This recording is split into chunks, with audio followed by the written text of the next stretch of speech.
بسم الله الرحمن الرحيم. Assalamualaikum. Jangan lupa like, comment, and subscribe. Bye.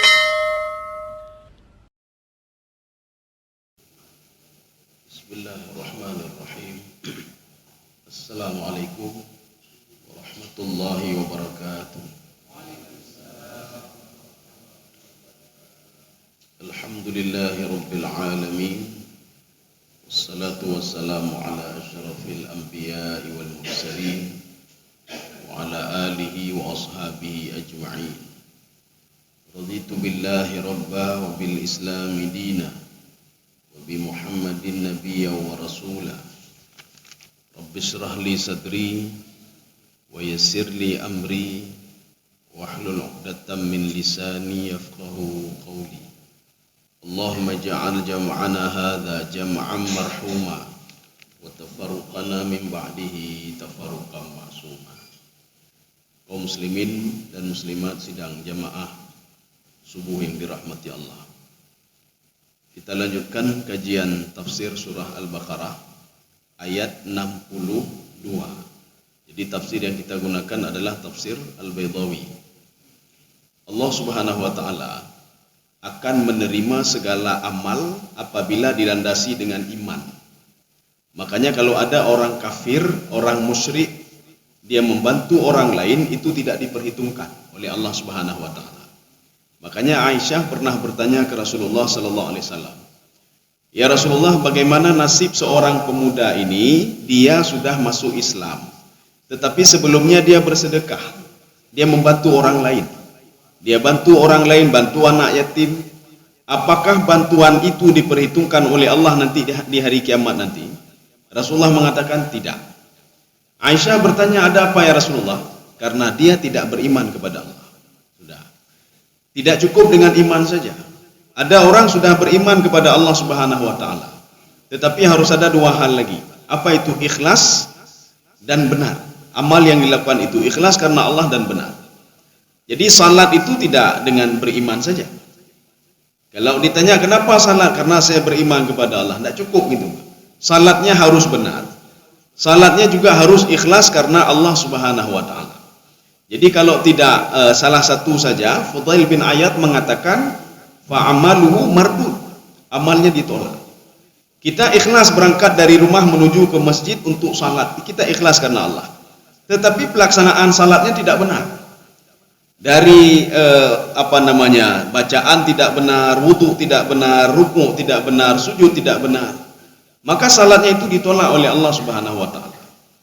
Atau kita ambil yang kedua, dia punya ilmu dalam pelaksanaan wudu, salat, bacaan, rukuk semuanya, tetapi tidak ikhlas karena Allah Subhanahu wa taala, maka fa'amaluhu mardud. Makanya dalam ibadah itu dia satu paket. Artinya apa satu paket? Kita harus beriman kepada Allah, kita harus ikhlas dalam beribadah, dan kita juga harus punya ilmu terhadap ibadah itu. Kalau tidak, ibadah itu ditolak oleh Allah Subhanahu wa taala. Terutama nanti apalagi yang munafik itu. Orang munafik, ya, makanya ayat ini yang akan kita baca sekarang adalah cerita tentang 4 kelompok. Ya, nampak 4 kelompok. 4 kelompok ini kata Allah, apabila berbuat dosa, dia minta maaf kepadaku dan beriman, aku terima, kata Allah Subhanahu wa taala. Aku ampuni mereka. Karena apa? 4 ini membuat amal ibadah itu terhenti, membuat pahala itu terhenti dan tidak diberikan pahala oleh Allah Subhanahu wa taala. Sekarang kita lanjut ayat 62. Ini cerita tentang 4 kelompok. A'udzubillahi minasyaitonirrajim. Bismillahirrahmanirrahim. Innal ladzina amanu wal ladzina hadu wan nasara was-sabiin man amana billahi wal yaumil akhir wa amila salihan falahum ajruhum 'inda rabbihim wala khaufun 'alaihim wala hum yahzanun. Jadi ayatnya panjang. Kita pilah-pilah dulu. Sekarang yang pertama. Innal ladzina amanu. Ya, coba dibaca. Ya. Ini sebagian penafsir mengatakan itu kan masih umum. Mukmin bagaimana? Kenapa Allah mengatakan masuk ke dalam 4 kelompok yang diberikan sanksi? Apakah orang mukmin diberikan sanksi juga oleh Allah? Karena jawabnya di sini apa? Kalau mereka beriman. Apakah orang beriman belum beriman lagi? Maka di dalam tafsir Baitawi, ini kalau kita merujuk ke tafsir Baitawi, yang dimaksudkan innalladzina amanu bi alsinatihim. Mereka beriman dengan lidah saja. Maksudnya apa? Sesungguhnya orang munafik, ini munafik. Jadi artinya dia beriman dengan lidahnya saja. Karena Syekh Asy-Syanqiti di dalam kitab beliau Al-Aqaid As-Salafiyah itu iman terkait dengan 3 hal. Kalau kurang dari 3 hal maka dia diragukan keimanannya kepada Allah Subhanahu wa taala. Yang pertama, ya ta'allaqu bil qalbi. Dia harus hatinya yang beriman. Dia yakin kepada Allah Subhanahu wa taala, satu. Kemudian yang kedua, al-sinah. Jadi harus dengan talaffuz, diucapkan dengan lidah. Asyhadu an la ilaha illallah, atau dia mengakui, saya akui kalau ini benar, saya akui ini haram, saya akui ini wajib, salat itu wajib, harus dengan mulutnya. Kemudian yang ketiga, bil jawarih, dengan anggota tubuh. Arti dengan anggota tubuh bagaimana? Dia sudah beriman dengan hatinya. Dia lafadzkan dengan lidahnya, saya beriman kepada Allah, saya yakin kepada Allah, salat itu wajib, maka dia salat. Dengan apa dia lakukan? Dengan anggota tubuhnya. Itulah orang beriman. Maka yang masuk kategori innalladzina amanu di sini sesungguhnya orang yang beriman dengan lidahnya saja. Siapa itu? Orang munafik. Ya, orang munafik. Jadi makanya kalau orang munafik itu kan berbahaya sekali. Berbahaya apa? Dia salat, dia melafadzkan dengan lidahnya, dia beribadah. Tetapi apa? Dia tidak beriman, hatinya tidak beriman kepada Allah Subhanahu wa taala. Jadi makanya banyak ketika Rasulullah sampai ke Madinah, itu Abdullah bin Salul ya. Abdullah bin Ubay bin Salul. Dia salat bersama Rasulullah, berjihad bersama Rasulullah. Tapi Allah mengatakan apa? La ilaha ula'i wa la ilaha ula. Itu orang munafik itu tidak masuk kelompok kamu ya Muhammad dan tidak termasuk kelompok orang kafir atau orang musyrik.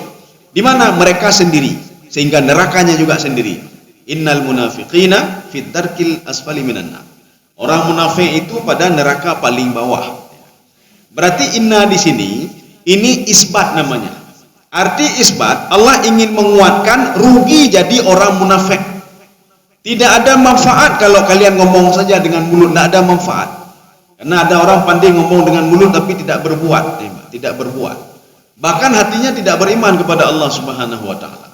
Jadi yang pertama, Allah ingin menguatkan, ini isbat di dalam Al-Quran, inna ini, ada 1960 sekian kali, disebutkan oleh Allah dalam Al-Quran. Maknanya apa? Hampir sepertiga ayat Al-Quran itu berisi isbat, berisi menguatkan. Untuk apa dikuatkan? Supaya manusia itu yakin, kalau orang munafik bertobat diterima tobatnya oleh Allah. Kalau orang munafik itu bisa dia itu masuk ke dalam surga dengan syarat-syarat tertentu. Dia beriman kepada Allah. Iman yang dimaksud apa? Bertaubat kepada Allah Subhanahu wa taala. Ini kelompok pertama. Sekarang kelompok kedua. Walladzina hadu. Ya, coba dibaca lagi. Orang Yahudi. Dari mana kalimat Yahudi sebenarnya? Kalau kita merujuk ke dalam tafsir Baitawi, Imam Baitawi mengatakan kalimat Yahudi dari dua makna. Tapi kalau kita merujuk ke dalam tafsir lain, Yahudi itu tidak berasal dari kalimat, bukan bahasa Arab. Hada Yahudu hudna, itu bahasa Ibrani, artinya apa? Bertaubat, ya, artinya bertaubat. Tetapi Imam Baitawi mengatakan Yahudi itu bahasa Arab, ya. Hada idza taba, kata beliau. Makna hada itu kembali, ya, kembali. Imam Baitawi tidak mau tahu. Jadi memang kalau kita lihat kritisi tafsir beliau, artinya apa? Beliau memang kalau dibandingkan dengan Imam Zamakhsyari seorang pakar bahasa. Artinya beliau melihat dari segi bahasa, tidak ada dalam bahasa Arab Yahudi, tidak ada. Bahasa Arab yang ada taba yatubu, taubah, bertaubat. Sedangkan Yahudi pernah ngomong ke Nabi Musa alaihissalam. Nabi Musa tidak bahasa Arab, dia tidak ngomong bahasa Arab. Nabi Musa ngomong bahasa Ibrani. Yahudi mengatakan inna hudna ilaika, kami kembali semua kepadamu ya Allah. Ini kata Yahudi. Maka kalimat hudna itu berasal dari bahasa Ibrani, artinya bertaubat.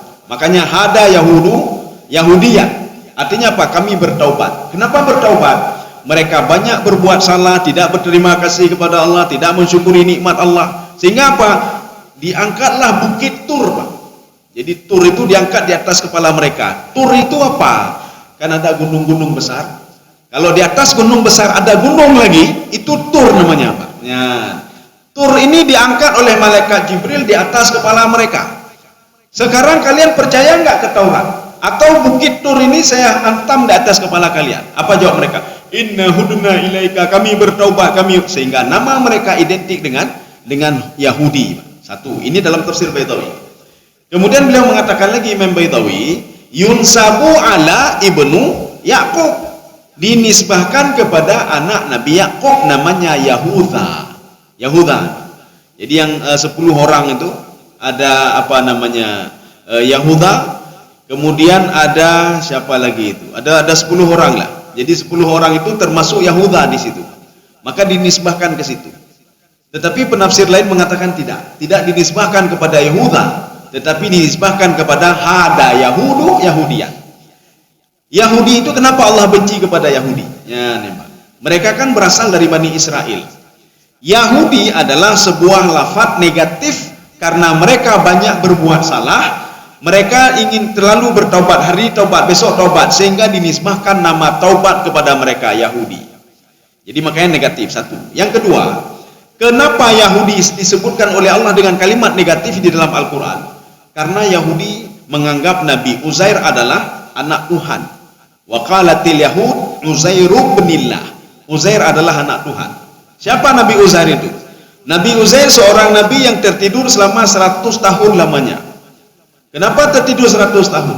Allah ingin menampakkan kepada Nabi Uzair alaihissalam dan pengikut-pengikutnya, beginilah nanti Allah bangkitkan seorang yang sudah mati, dibangkitkan lagi di padang mahsyar. Contohnya ada sama Uzair. Rupanya contoh ini disalahpahami oleh Bani Israel. Bani Israel mengatakan begitu hebat Nabi Uzair, bisa tidur 100 tahun lamanya dan dia bangun kembali, sehingga mereka mengatakan Uzair anak Tuhan. Ya, Pak. Yang anehnya lagi, Nabi Uzair tidur 100 tahun, ketika bangkit umurnya tidak bertambah, sama seperti dulu. Ya, sama seperti dulu. Sehingga apa? Orang-orang yang hidup pada masa beliau sudah tidak ada lagi, sudah meninggal. Makanya yang hidup pada masa beliau, yang dulu masih kecil-kecil dan hidup pada masa beliau, dan beliau masih muda, tidak bertambah umurnya. Inilah yang apa namanya, nanti ketika manusia dibangkitkan di padang mahsyar juga demikian. Tatkala kita meninggal dunia, nanti waktu dibangkitkan oleh Allah dengan tubuh yang sama, dengan tangan yang sama, tidak ada perubahan sama sekali, tidak ada perubahan.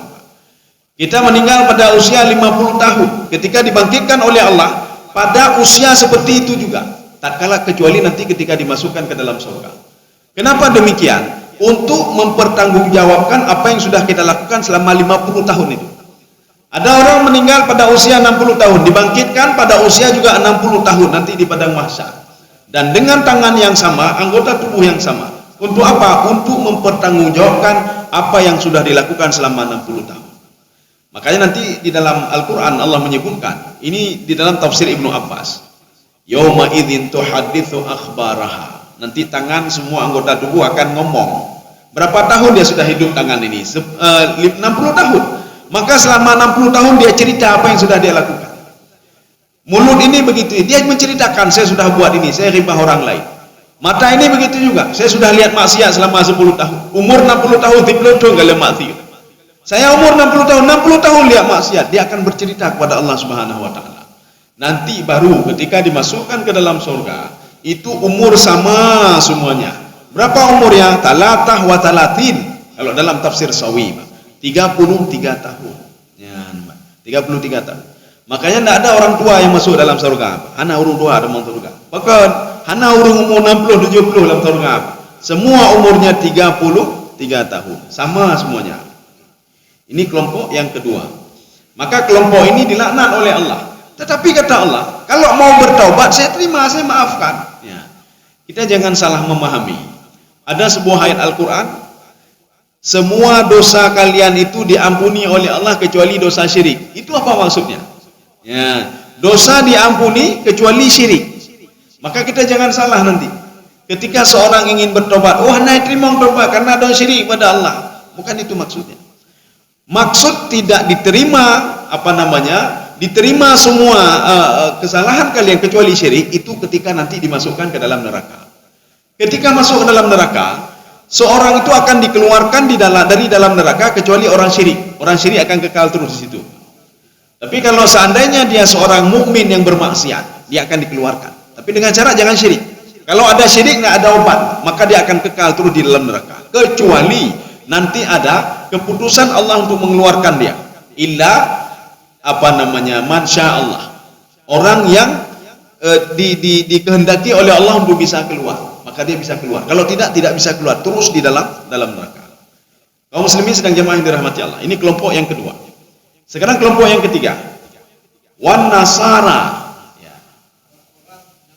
Orang Nasrani. Ini apa Nasrani ini? Pertanyaannya, apakah Nabi Isa diutus untuk Nasrani? Tidak. Di dalam Al-Quran Nabi Isa mengatakan begini. Wa rasulan ila bani Israel. Saya rasul untuk Bani Israel. Tidak pernah Nabi Isa mengatakan saya rasul untuk Nasrani, tidak pernah. Yahudi dan Nasrani adalah turunan dari Bani Israel. Bani Israel anak Nabi Yakub alaihissalam. Ketika mereka bertobat, berbuat kebaikan, bertobat, maka dipanggil dengan Yahudi. Satu kelompok lagi, ya ini kapan muncul Nasrani? Duluan muncul Yahudi, baru Nasrani. Yahudi muncul pada masa Nabi Musa alaihissalam. Jadi cerita diangkat Bukit Tur itu pada masa Nabi Musa alaihissalam. Sedangkan muncul Nasrani pada masa Nabi Isa. Kenapa muncul Nasrani? Ketika Yahudi, jadi waktu dikirim Nabi Isa sebagai Nabi dan Rasul, Nabi Isa mengatakan kepada penyeleweng-penyeleweng yang sudah menyelewengkan isi Taurat, saya akan meluruskan kembali isi Taurat itu. Isi Taurat yang sudah kalian otak-atik, kalian katakan ini dari sisi Allah, padahal bukan dari sisi Allah. Marah Yahudi. Karena Yahudi marah, maka mereka akan membunuh Nabi Isa alaihissalam. Ketika mereka akan membunuh Nabi Isa alaihissalam, padahal Nabi Isa termasuk keturunan Bani Israel juga. Ketika mau dibunuh apa? Jawab kada satu kelompok, nahnu ansarullah, kami akan menolongmu demi agama Allah ini. Ya, nama. Maka menolong itu bahasa Arabnya Nasara, ya Nasara, maka dinisbahkan menjadi Nasrani. Itu ada 12 orang yang loyal terhadap Nabi Isa alaihissalam. Disitulah muncul Nasrani, Pak. Muncul kalimat Nasrani. Nasrani ada penolong Nabi Isa alaihissalam. Kaum muslimin sedang jamaah yang dirahmati Allah. Jadi maknanya mereka keturunan Bani Israel satu sama lainnya saja ribut, apalagi yang bukan keturunan mereka. Karena nggak perlu heran. Kalau mereka itu tidak senang dengan Nabi Muhammad SAW, tidak perlu heran. Yahudi tidak senang dengan Nabi Muhammad, tidak senang dengan keturunan Nabi Muhammad SAW. Kenapa? Karena Nabi Muhammad bukan keturunan Yahudi, bukan keturunan Bani Israel, tetapi keturunan Nabi Ismail alaihissalam. Ini Nasrani. Nasrani juga dilaknat oleh Allah. Kenapa dilaknat? Nasrani mengatakan Isa binullah, Isa itu adalah anak Tuhan. Bahkan di dalam tafsir Baitawi disebutkan ada beberapa kelompok di dalam Nasrani itu. Kelompok yang pertama, mereka mengakui kalau Nabi Isa Tuhan. Ya, lebih parah lembah. Nabi Isa sebagai Tuhan. Kelompok yang kedua, mereka mengakui kalau Nabi Isa itu sebagai anak Tuhan. Kelompok yang ketiga, man yattahim anna Isa huwa abdun min ibadillah. Nabi Isa adalah hamba daripada hamba Allah Subhanahu wa taala. Makanya kita jangan salah paham juga nanti. Ada kelompok-kelompok Nasrani tertentu yang mereka masih mengakui kalau Nabi Isa itu bukan Tuhan, tetapi Nabi Isa adalah anak Tuhan. Ini juga dibuktikan di dalam Injil, dibuktikan di dalam Taurat. Kalau di dalam Taurat, di dalam Injil dan di dalam Al-Qur'anul Karim. Kalau Nabi Isa mengatakan inni Abdullah, saya adalah hamba Allah Subhanahu wa taala. Ausani bis salati waz zakah. Saya disuruh oleh Allah untuk mengajak Bani Israel itu untuk salat dan bayar zakat. Ya. Maknanya salat itu bukan suatu hal yang asing bagi kita. Sebelumnya sudah ada salat. Sebelumnya sudah ada zakat. Ini 4 kelompok ini Allah mengatakan. Oh, ada satu lagi. Wasabiin. Ya, coba dibaca nih. Ya, apa itu sabiin? Ya, sabiin ini begini. Sabiin ini menghut hati roh, Pak. Nggak enak di agama ini, pindah lagi sana. Nggak enak di Islam, pindah lagi sana. Nggak enak lagi, pindah lagi sana. Itu pemahaman pertama. Ini dalam tafsir Sya'rawi.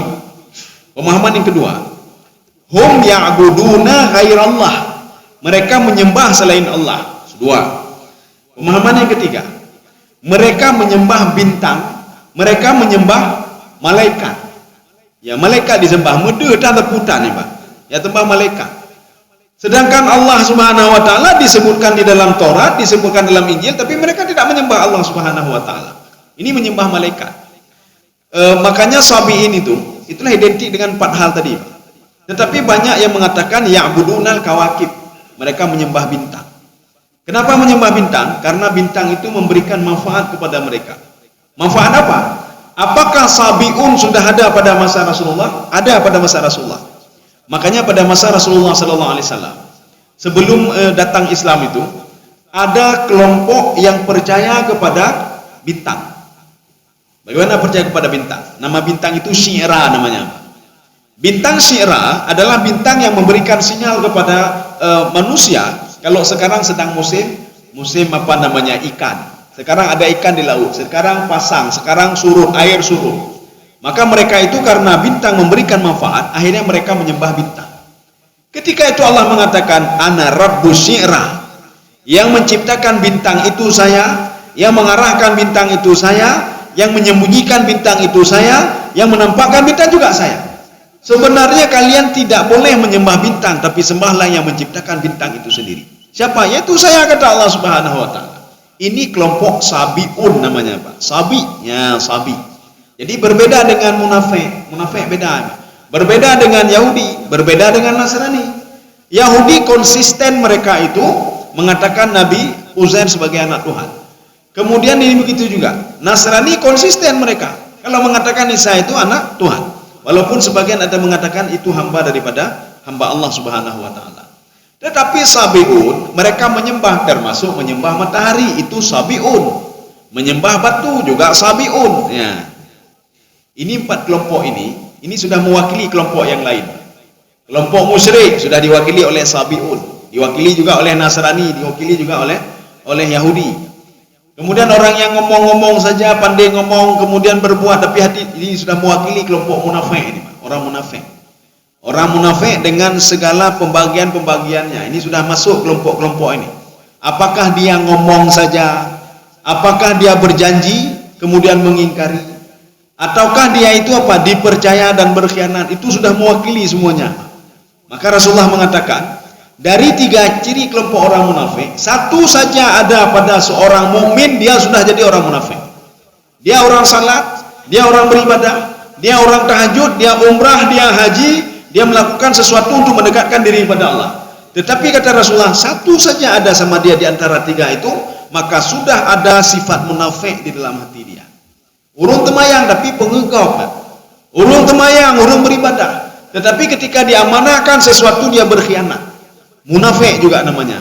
Ya, jadi tidak mesti munafik itu hanya seperti Abdullah bin Ubay bin Salul yang beribadah tapi hatinya tidak apa namanya. Bukan itu saja. Termasuk orang yang tidak amanah, itu juga termasuk yang munafik. Ya. Ini mereka 4 ini. Allah mengatakan, Man amana billahi wal yaumil akhir. Ya, coba dibaca.